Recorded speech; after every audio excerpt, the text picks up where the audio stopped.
ए ईमान वालो, इस्लाम में मुकम्मल तौर से दाखिल हो जाओ।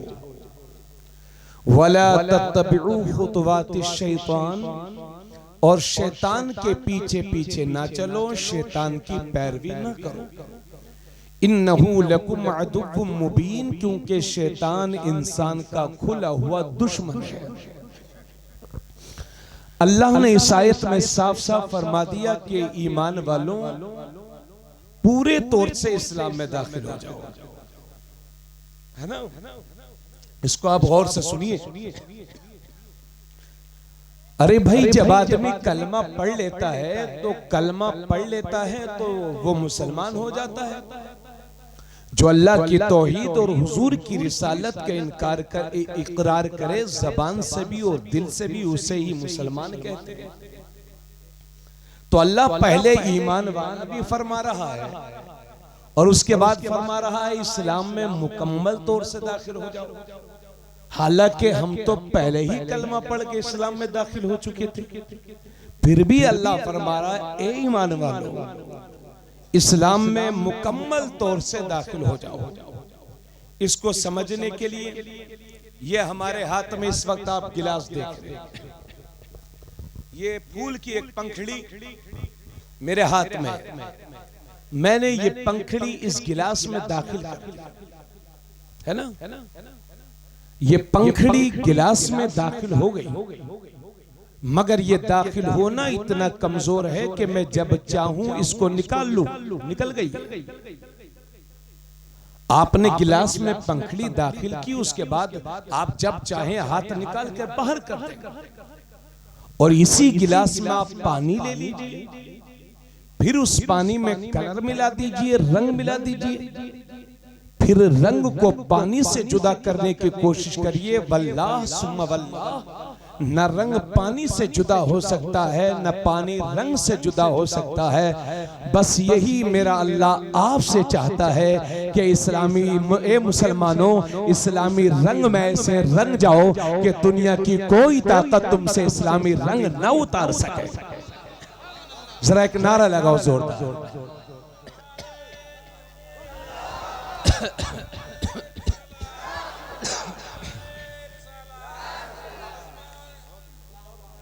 हाँ, ठीक ठीक, जिंदाबाद, माशाअल्लाह। बस यही अल्लाह आपसे चाहता है कि इस्लाम में ऐसे दाखिल हो जाओ कि दुनिया की कोई ताकत तुमसे इस्लामी रंग। इधर तवज्जो करिए, मुझे बार बार डिस्टर्ब ना कीजिए, थोड़ा सा वक्त की कदर करिए, बहुत कीमती वक्त है, रात का वक्त है, आप सुनिए मेरी बात, है ना। इस्लाम, ए मुसलमानों, इस्लामी रंग में ऐसे रंग जाओ कि दुनिया की कोई ताकत तुमसे इस्लामी रंग न उतार सके। सिबगतल्लाह वमन अहसनु मिनल्लाहि सिबगा, ये अल्लाह का रंग है और अल्लाह के रंग से बेहतर किसका रंग है। तो इस्लामी रंग में रंग जा मुसलमान, ईमानी रंग में रंग जा मुसलमान, पक्का सच्चा बन जा मुसलमान। हजरात, जब हम अपने मुआशरे का जायजा लेते हैं तो हम देखते हैं, ये उठाओ तो, जब हम अपने मुआशरे का, हाँ भागिएगा मत कोई साहब, जाएंगे तो नहीं, हाँ खन्नापुरी साहब भी आ रहे हैं, जिनका नाम सुन के आप इतना हंस रहे हैं तो उन्हें देख के कितना हंसेंगे, और जब उनकी तकरीर सुनेंगे तब आपका क्या आलम होगा।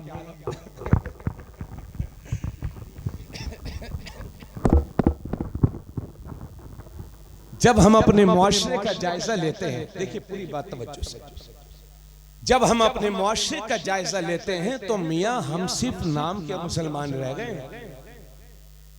काम के मुसलमान नहीं। 90% हमारी अवाम वो है जो मस्जिद में 5 वक्त नमाज नहीं पढ़ती, सिर्फ जुमा पढ़ती है। 20 से 25% नौजवान हमारे शराब और बियर और नशे और जुए के आदी होते हैं। बुरा मत जानिएगा, मैं किसी पर इल्जाम नहीं लगा रहा हूं, मगर ये सच्चाई है। आज मुसलमान को ये तौफीक नहीं मिल रही है कि ये जो लुक़मे खा रहा है ये हलाल है कि हराम। बस हमारा मिशन ये है कि पैसा हो चाहे जैसा हो, हराम हलाल से हमें कोई मतलब नहीं है। जिस कौम को तालीम के मामले में दुनिया की इमामत करनी चाहिए, आज वही कौम तालीम के मामले में सबसे ज्यादा पिछड़ी हुई है। जब आप जिहालत का तोक गले में डाले रहेंगे, हमारे बच्चे पढ़ेंगे नहीं, लिखेंगे नहीं, तो फिर हम सरदारी कैसे करेंगे?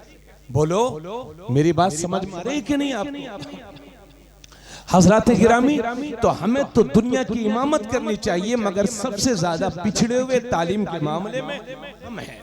और तो और जिस चेहरे पर सुन्नते रसूल होना चाहिए, है ना, हमने अपने चेहरों से दाढ़ियां मुंडा करके हुजूर सल्लल्लाहु अलैहि वसल्लम की सुन्नत की तौहीन की है। आप बुरा मत मानिएगा, मगर बुरा भी मानेंगे तो कोई हर्ज नहीं है। आज आपको बुरा लगे तो कोई मुश्किल नहीं, कल कयामत के दिन कहीं ऐसा ना हो कि कब्र में पहुंचे, हुजूर चेहरा देख के मुंह फेर ले।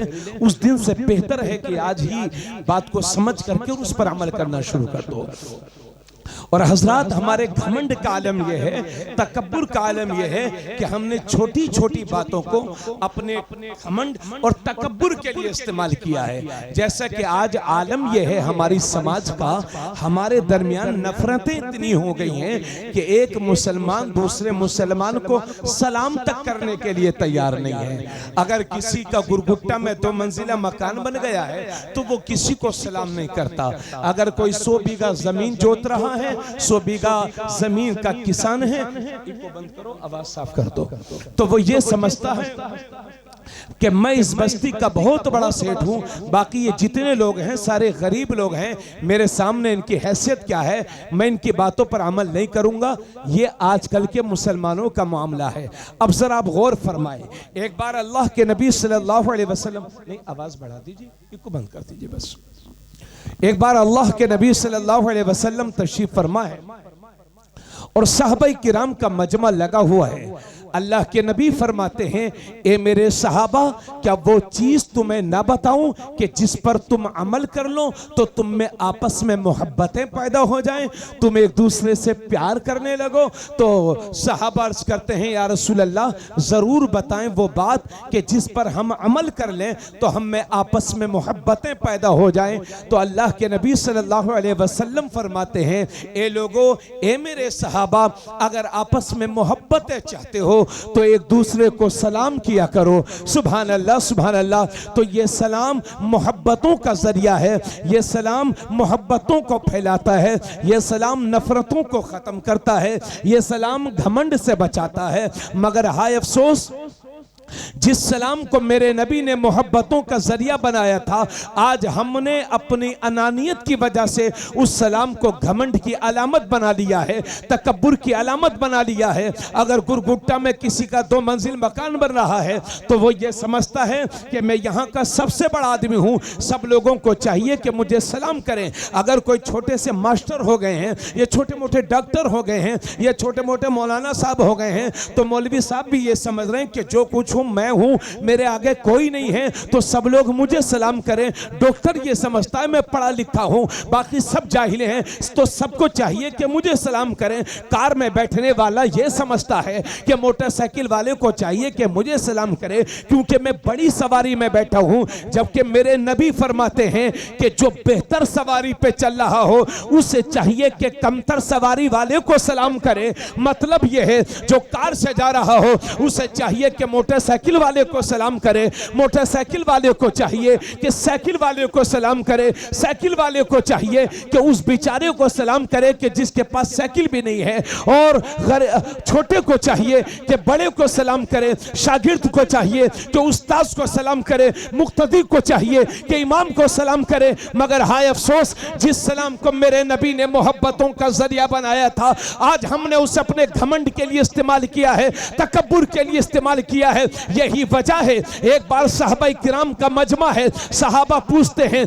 या रसूल अल्लाह, जब 2 मुसलमान आपस में मिलते हैं तो उनमें पहले सलाम कौन करता है? तो मेरे नबी फरमाते हैं, जब 2 मुसलमान आपस में मिलते हैं तो उनमें पहले सलाम वो करता है कि जिसका रिश्ता अल्लाह से मजबूत होता है, जिसका ताल्लुक अल्लाह से मजबूत होता है। जो अल्लाह का नेक बंदा होगा वही पहले सलाम करेगा। मगर हम देख रहे हैं आज हमारे जज्बात का आलम यह है कि अगर मौलाना फैजान कादरी साहब अगर आपसे अली अली मौला अली के नाम पर नारा लगवाएं तो आप रात भर अली अली करते रहेंगे, फजर तक अली अली करते रहेंगे, झूम झूम के अली अली करते रहेंगे, झूम झूम के नारे लगाते रहेंगे। मगर याद रहे मौला अली हमारे खोखले नारों से खुश होने वाले नहीं हैं। मौला अली जब खुश होंगे जब हम उनकी तालीम पर अमल करेंगे।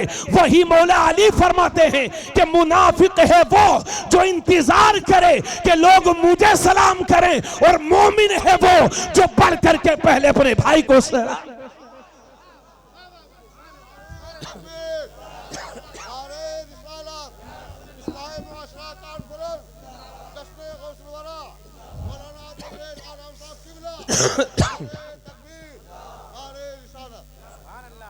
थोड़ा सा आवाज कुछ बढ़ा दीजिए या ऐसा करिए जो हाँ जो इको था थोड़ा सा दे दीजिए ताकि बात साफ समझ में आए। मेरी बात आपको समझ में आ रही है? तो मौला अली क्या फरमाते हैं, मेरी माँ बहनें भी सुने और सरों को ढक के बैठे कि मुनाफिक है वो जो इंतजार करे कि लोग मुझे सलाम करें, और मोमिन है वो जो बढ़ करके पहले अपने भाई को सलाम करे। इसलिए लोगों सलाम को रिवाज दो, अपने मोमिन भाइयों को सलाम करो। अच्छा एक बात बताइए, अगर मैं आपको सलाम करूंगा तो आप क्या समझेंगे कि मैं घमंडी नहीं हूं? अगर मैं 2 घंटे की तकरीर कर दूं और तकरीर के शुरू या आखिर में कहीं भी सलाम न करूं तो आप ये बात जरूर कहेंगे कि मौलाना साहब की तकरीर तो बहुत अच्छी थी मगर लगता है मौलवी साहब घमंडी बहुत है, न शुरू में सलाम किया न बाद में सलाम किया। बहुत ठीक, पता चला जो सलाम नहीं करता वो घमंडी है। और ये सलाम मेरे नबी ने मोहब्बतों, ये इस सलाम को मेरे नबी ने मोहब्बतों का जरिया बनाया है। मगर आज हमारा आलम यह है, और बाज लोग तो इतनी तबीयत के खसीस हो चुके हैं कि गरीबों को सलाम करना तो दूर की बात है, गरीबों के सलाम का जवाब भी नहीं देते। बोलो, अल्लाह के नबी सल्लल्लाहु तआला अलैहि वसल्लम फरमाते हैं, मन तमस्सक बिसुन्नती इंद फसाद उम्मती फलहु अज्रु मियति शहीद। आका करीम सल्लल्लाहु अलैहि वसल्लम फरमाते हैं, जिसने मेरी उम्मत के फसाद के वक्त, मेरी उम्मत के बिगाड़ के वक्त, जिसने मेरी किसी मुर्दा सुन्नत को जिंदा किया, यानी ऐसी सुन्नत को जिंदा किया कि जिस पर अमल करना लोगों ने छोड़ दिया हो, तो हुजूर फरमाते हैं अल्लाह उसे 100 शहीदों का सवाब अता फरमाएगा। हुजूर की सुन्नतों को जिंदा करने वाले के लिए 100 शहीदों का सवाब। तो ये लोगों इस सलाम अपने भाइयों को सलाम करो। बस बहुत ठीक बोल रहा है, जज़ाकुमुल्लाह, बहुत अच्छा माइक है आपका। अपने मोमिन भाइयों को सलाम करो क्योंकि सलाम से मोहब्बत होती है। अच्छा भाईजान एक बात बताइए, अगर आपको कोई सलाम करता हो, कोई आदमी, आपका क्या नाम भाई? आपका नाम? जुम्मन अली। जुम्मे के दिन पैदा हुए थे? कोई बात नहीं, अच्छे दिन पैदा हुए थे माशाल्लाह। जुम्मा भी सारे दिनों का सरदार है माशाल्लाह, और आपके चेहरे पे दाढ़ी भी है माशाल्लाह। हाँ, अल्लाह सलामत रखे। जो जुम्मन भाई हमारे तशरीफ फरमाए, और मौलाना फैजान साहब, मैं जुम्मन भाई से कहूं कि मौलाना फैजान फला जगह मुझे मिले थे, तुम्हारी बहुत बुराई कर रहे थे, बहुत बड़े दुश्मन हैं तुम्हारे मौलाना फैजान साहब। तो जुम्मन भाई कहेंगे हजरत क्या बात करते हैं, वो तो हमें जब भी मिलते हैं हमें सलाम करते हैं। पता चला सलाम करने वाला दुश्मन नहीं होता। तो ये लोगों नबी की सुन्नतों को जिंदा करो। और इस गुरगट्टा में, गुरगुट्टा की सरजमीन पर ऐसे बहुत सारे घर होंगे कि जिन्हें गरीबी की शिकायत है, जो ये कहते हैं कि कमाते बहुत हैं लेकिन घर में बरकत नहीं। तो सीखो, आओ अपने नबी से। एक सहाबी मेरे नबी की बारगाह में हाजिर होते हैं, अर्ज करते हैं या रसूल अल्लाह सल्लल्लाहु अलैहि वसल्लम, गरीबी से बहुत परेशान हूं। अल्लाह के नबी फरमाते हैं सब्र करो, वो सहाबी चले गए। कुछ दिन के बाद फिर हाजिर होते हैं, या रसूल अल्लाह सब्र का पैमाना लबरेज हो गया है, औरतें परेशान हैं, जवान परेशान हैं, बच्चे परेशान हैं। या रसूल अल्लाह घर में कई दिन से चूल्हा नहीं जला है। या रसूल अल्लाह सल्लल्लाहु अलैहि वसल्लम इस गरीबी का कोई हल फरमाए। तो मेरे नबी फरमाते हैं, ए मेरे सहाबी, अगर यही हाल है तो एक काम किया करो, जब शाम को घर आया करो तो एक बार सलाम कर लिया करो और 3 बार कुल हुवल्लाह शरीफ पढ़ लिया करो, अल्लाह तेरी गरीबी को खत्म फरमा देगा। अल्लाह तेरी गरीबी को खत्म फरमा देगा। एक बार सलाम, तवज्जो, क्या करेंगे आप शाम को? एक बार सलाम और 3 बार कुल हुवल्लाह शरीफ। हुजूर फरमाते हैं कि अल्लाह तुम्हारी गुर्बत को दूर फरमा देगा। मगर हमारा मिजाज देखिए, सारे लोगों को सलाम करेंगे। मौलाना फैजान साहब अस्सलाम वालेकुम, नफीस कादरी साहब अस्सलाम वालेकुम, मौलाना हाफिज असलम साहब अस्सलाम वालेकुम, मौलाना आरिफ साहब अस्सलाम वालेकुम। लेकिन घर में जब आए तो मुंह बंद, घर वालों को सलाम नहीं करते। जबकि हदीस शरीफ से साबित है कि जब मेरे नबी सल्लल्लाहु अलैहि वसल्लम बच्चों के पास से गुजरा करते थे तो बच्चों को भी सलाम किया करते थे। अरे भाई, जब आज आप बच्चों को सलाम करेंगे तो कल बच्चे बड़े होंगे तो उन्हें हुजूर की ये सुन्नत मालूम होगी कि नहीं? इसलिए मेरे दोस्तों, अपने बच्चों, छोटे छोटे बच्चों को भी सलाम किया करो। हजरात गिरामी, तो हम सबको सलाम करते हैं, तवज्जो चाहूंगा। लेकिन जब घर में दाखिल होते हैं तो घर वालों को सलाम नहीं करते, और खास तौर से अगर घर में बीवी तशरीफ फरमा हो तब बिल्कुल भी सलाम नहीं करते। हाँ, घर में सलाम नहीं करते।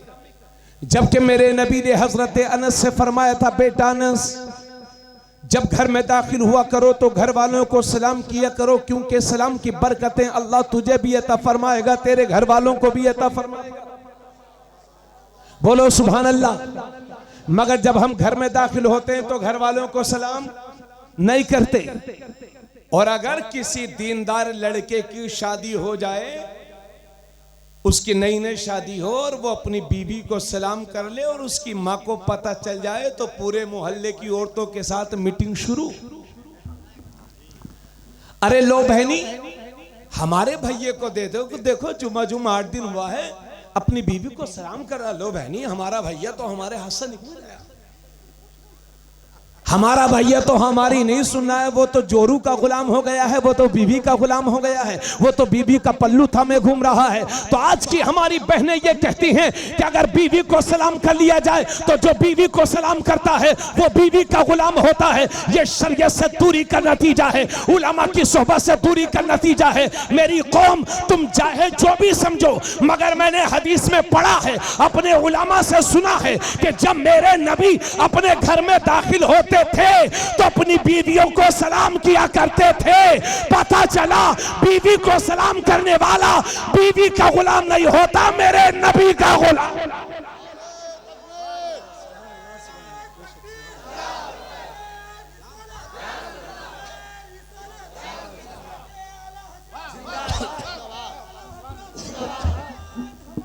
जिंदा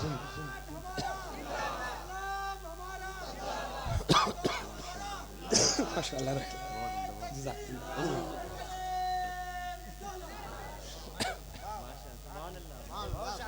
तो भाई, आप लोग घर जाके बीवियों को सलाम करेंगे क्या? नहीं बोल रहे? हाँ हजरत, क्या कर रहे हो? 40 साल हो गए निकाह को, आज तक नहीं झुके हम। क्या करवा रहे हो हजरत हमसे? अमा बीवियों को सलाम करना मेरे नबी की सुन्नत है। हम खुद अल्हम्दुलिल्लाह जब अपने घर जाते हैं तो अपनी बीवी को सलाम करते हैं, और ये मेरे नबी की सुन्नत है। याद रहे, जिस सुन्नत को लोग भूल गए हों उसी सुन्नत को जिंदा करने पर 100 शहीदों का सवाब है। इसलिए आप घर जाकर के अपनी बीवी को सलाम करें, अपनी बेटियों को सलाम करें, अपनी बहनों को सलाम करें। और आज पहला दिन है, अगर आप जलसे के बाद रात के 2 बजे जाएंगे, कहेंगे अस्सलाम वालेकुम गुड्डू की अम्मा, तो मुमकिन है कि डर जाए, लेकिन आपको नहीं डरना है, आपको हिम्मत से काम लेना है और कहना है गुड्डू की अम्मी, मौलवी साहब ने बताया है कि सलाम बीवी को सलाम करना ये हुजूर की सुन्नत है, तो काम बन जाएगा इंशाल्लाह, है ना, काम बन जाएगा। तो घरों में सलाम करो, घर में बरकतें होती हैं। और मौलाना फैजान साहब, मैंने तो ये भी पढ़ा है, अपने उलमा से सुना है, उलमा फरमाते हैं कि जब घर में दाखिल हो तो घर वालों को सलाम करो, और अगर घर में कोई ना हो, घर खाली हो, तो फिर अपने नबी को सलाम करो, क्योंकि हर मुसलमान के घर में मेरे नबी की रूह हाजिर व नाज़िर रहती है।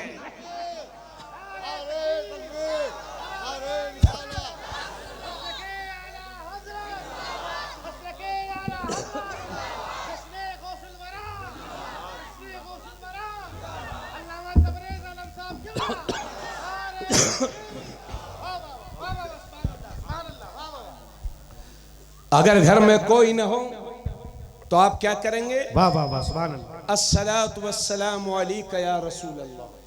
ठीक है भाई, अस्सलामु अलैकुम या रसूल अल्लाह। आपको ये घर में अगर कोई ना हो तब भी सलाम करना है, तो इस सलाम को आम करो, सलाम को फैलाओ।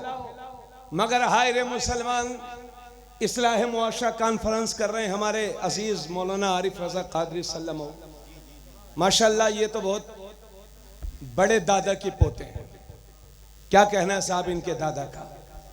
लाखों लोगों को नमाजी बना दिया, लाखों लोगों को सुन्नियत के रास्ते पर मजबूती के साथ गामिज़न कर दिया।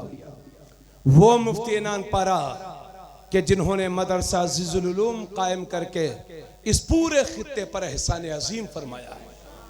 आज इस लखीमपुर और जिला बहराइच की कोई बस्ती ऐसी नहीं होगी मुसलमानों की जहां अज़ीज़ुल उलूम के फारिग बच्चे ना पाए जाते हो।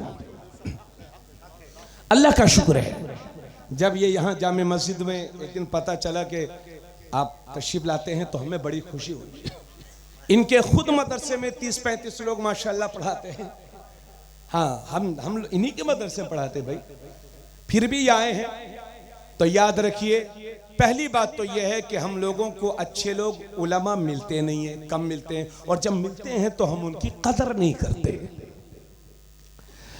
अल्हम्दुलिल्लाह बड़ी अच्छी क़िरात है हाफिज मोहम्मद आरिफ साहब की, माशाल्लाह बड़ी अच्छी क़िरात है। जैसे मैं पढ़ता हूँ, एक बार मैंने सुना, मुझे लगता मुझसे भी अच्छा पढ़ता, मैं भी हाफिज हूँ अल्हम्दुलिल्लाह। बोलो सुभान अल्लाह। तो बात आगे बढ़ाई जाए तो हमारी सबसे बड़ी प्रॉब्लम क्या है? हम एहसास कमतरी का शिकार हो गए। यही वजह है कि अगर हमारा बच्चा स्कूल से आए पढ़ करके, गौर से सुनिएगा, तो स्कूल से पढ़ करके जब वो स्कूल जाता है हमारा बच्चा, तो कहता अस्सलामु अलैकुम दादा, अस्सलामु अलैकुम दादी। तो दादी कहते वालेकुम अस्सलाम, जीते रहो जीते रहो, कोई ज्यादा खुशी नहीं।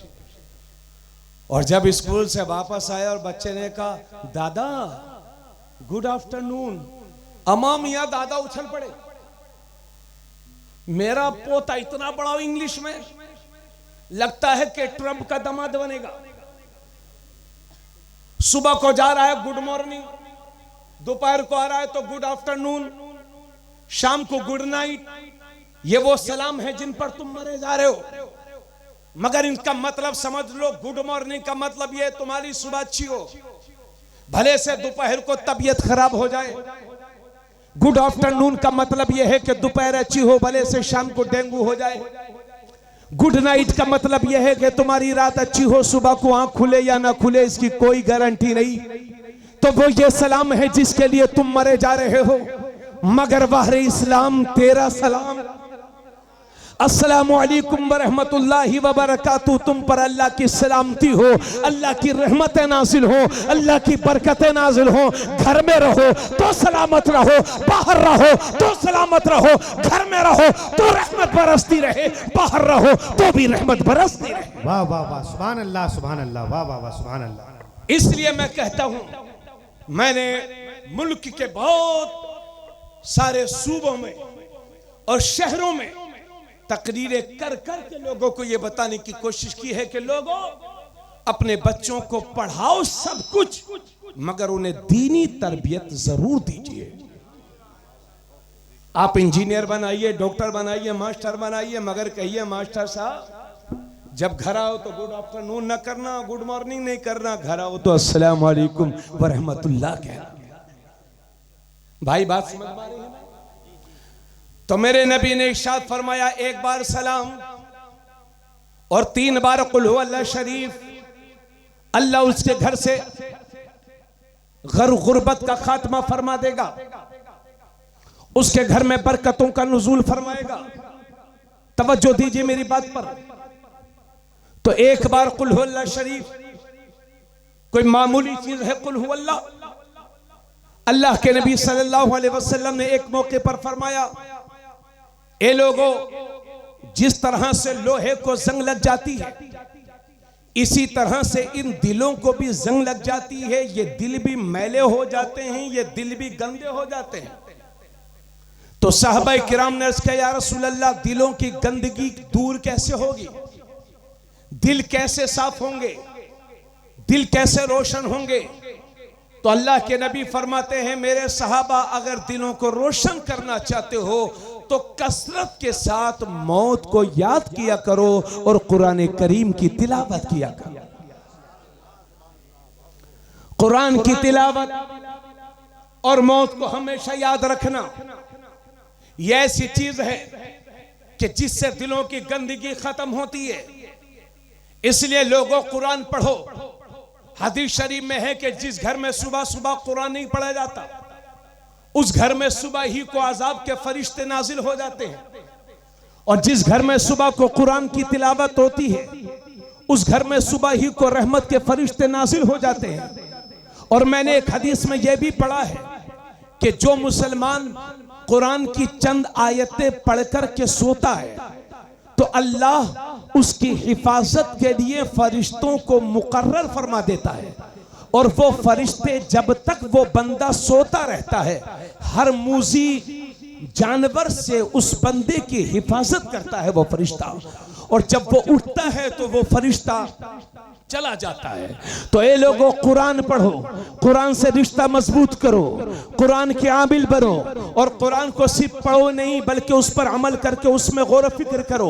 अब तवज्जो फरमाएं, कुरान की बहुत छोटी सी सूरह है, कुल हु अल्लाहु अहद अल्लाहु समद लम यलिद वलम यूलद वलम यकुल लहू कुफुवन अहद। इसका तर्जमा भी सुन लो। अल्लाह फरमाता है, कुल, ए हबीब तुम कह दो, हु अल्लाहु अहद, अल्लाह एक है, अल्लाहु समद, अल्लाह बेनियाज है, लम यलिद वलम यूलद, न वो किसी से पैदा न उससे कोई पैदा, वलम यकुल लहू कुफुवन अहद, और अल्लाह के बराबर कोई नहीं, अल्लाह की तरह कोई नहीं, अल्लाह के मिसल कोई नहीं। तो हजरत, एक बार मेरे नबी खड़े हैं और साथ में एक सहाबी हैं और हजरत अबू हुरैरा वहीं खड़े हैं। अब वो सहाबी हाथों को बांधते हैं और अर्ज करते हैं, कुल हु अल्लाहु अहद अल्लाहु समद लम यलिद वलम यूलद वलम यकुल लहू कुफुवन अहद। जब मेरे नबी ने सुना तो फरमाया, वजबत वजबत वजबत, वाजिब हो गई,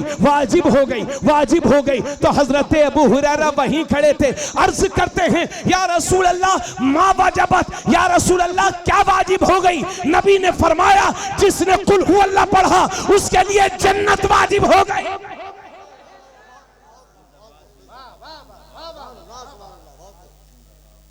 एक बार कुल हु अल्लाह शरीफ का ये सवाब, बात समझ में आ रही है भाई? इसी वजह से ये बुखारी शरीफ की हदीस है। आका करीम सल्लल्लाहु अलैहि वसल्लम ने इरशाद फरमाया कि मेरे सहाबा, जब तुम रात को सोया करो तो तिहाई कुरान पढ़ के सोया करो। क्या फरमाया?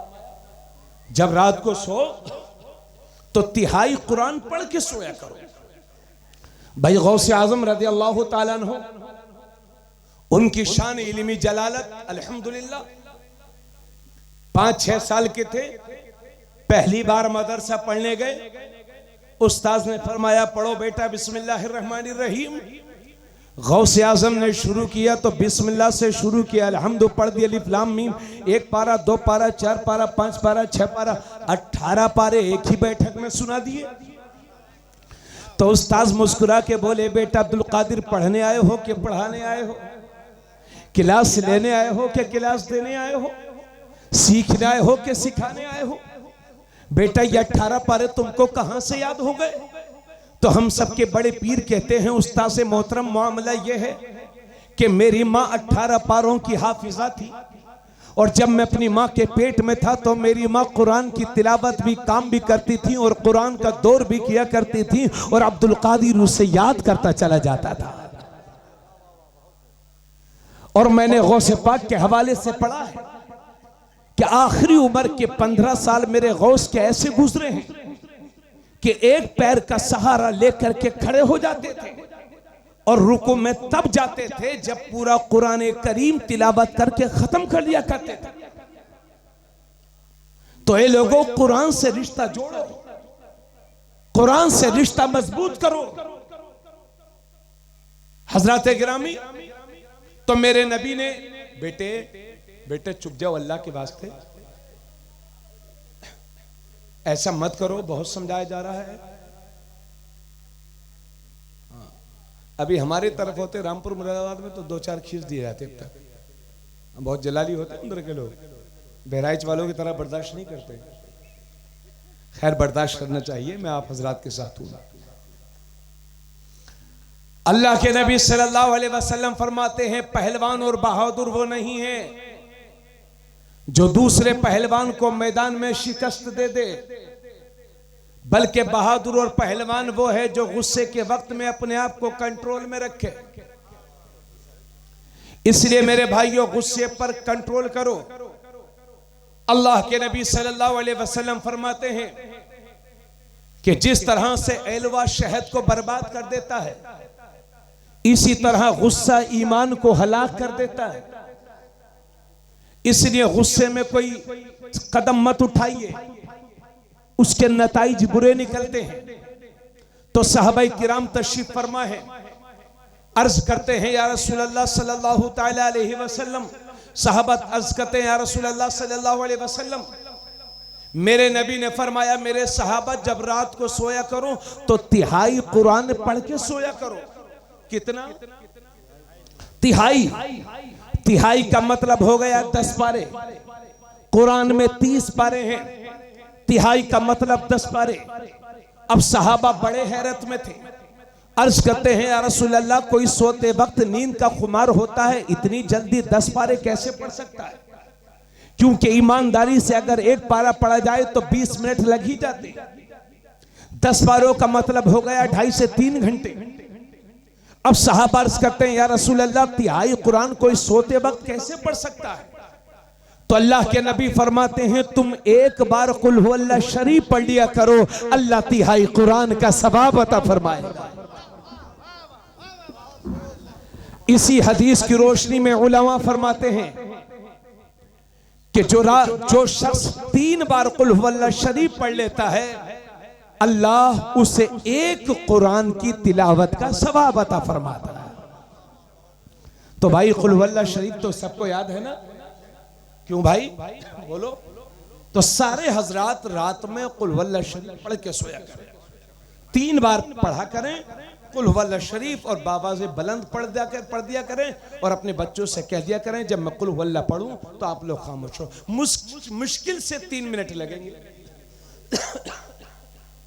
अरे हुजूरे वाला थोड़ा सा करम फरमाओ, बैठ के सुन लो यार, आप लोग भी तवज्जो चाहूंगा।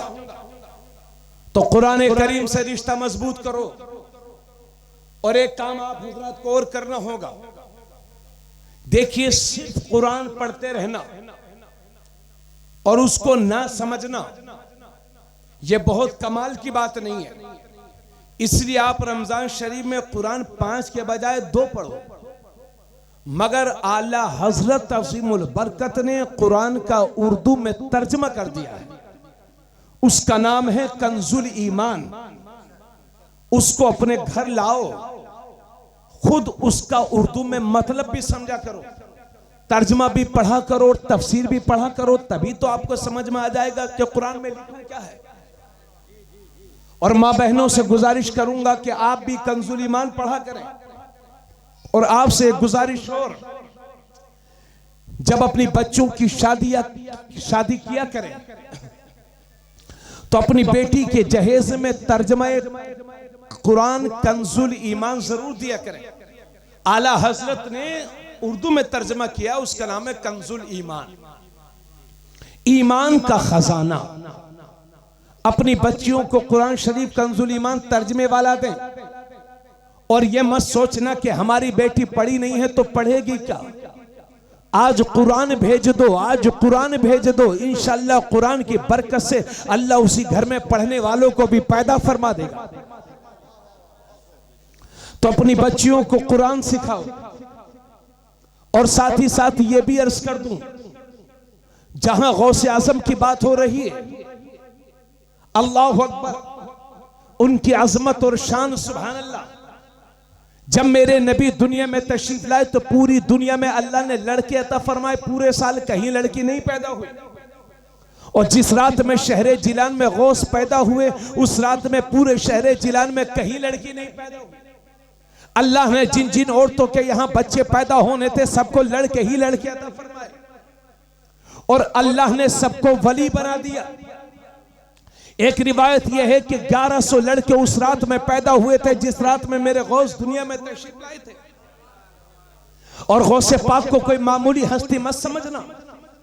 आज 800 साल के बाद उनके नाम से गुरगुट्टा की सरजमीन पर कॉन्फ्रेंस हो रही है, तो यह मत समझना कि वो कोई मामूली हस्ती है। मेरे नबी के दुनिया से तशरीफ ले जाने के 460 साल के बाद जब दीन कमजोर हो गया था, तो अल्लाह ने मुल्क ईरान के शहर सूबा जिलान के कस्बा नेफ में पहली रमजान मुबारक 470 हिजरी को सरकार गौस आजम रज़ी अल्लाह ताला अन्हु को पैदा फरमाया। जरा जोर से बोलो सुभान अल्लाह। मगर ये लोगों सिर्फ करामात सुनकर और खुश हो जाना, इससे काम नहीं चलेगा। गौस आजम की जिंदगी के कारनामों को पढ़ो और उन पर अमल करने की कोशिश करो। तवज्जो फरमाए। हजरत तशरीफ ला रहे हैं, मुफ्ती साहब के मिला, और आप तमामी हजरात, कोई खड़ा नहीं होगा, हम लोग खड़े होंगे से, वरना आप लोग